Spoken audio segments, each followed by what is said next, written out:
ধন সম্পদের মায়ায় পইরা গো ডাকলি না মাওলা রে,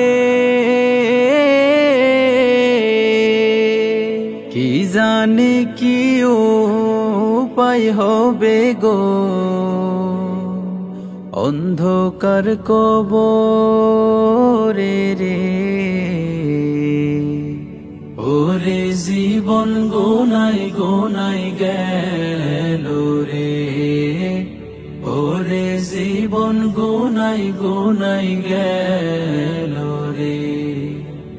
সংসার সংসার কইরা ভবে গো করলি না বন্দেগি,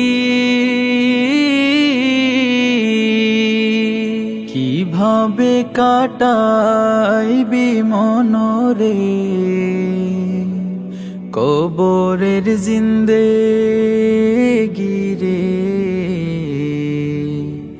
ওরে জীবন গোনাই গোনাই গেল রে, ওরে জীবন গোনাই গোনাই গেল রে। তো দর্শকবৃন্দ, কথাগুলা খুব দিল লাগার মতো কথা আর কি।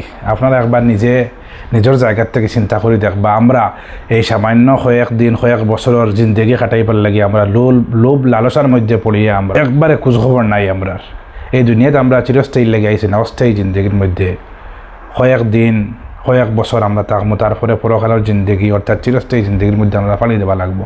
এর লাগে আমরা অস্থায়ী জিন্দগির লোভ লালসার মধ্যে পড়িয়ে আমরা চিরস্থায়ী জিন্দগির বলতাম না। এর লাগে আমরা চিরস্থায়ী জিন্দগির ফিকির করতাম, এখানে কিলা থাকতাম, কিলা রইতাম, কিলা খাইতাম, ও সামান বানাইয়ে আমরা দুনিয়ার থেকে যাইবার চেষ্টা করতাম। আল্লাহ তাআলা তৌফিক দিতে। আজকের ভিডিও ততটুকু ভালো থাকুন, সুস্থ থাকুন। আর ভিডিওটা ভালো লাগলে অবশ্যই শেয়ার করে সবার কাছে পৌঁছে দিবা। আসসালামু আলাইকুম ওয়া রাহমাতুল্লাহি ওয়া বারাকাতুহু।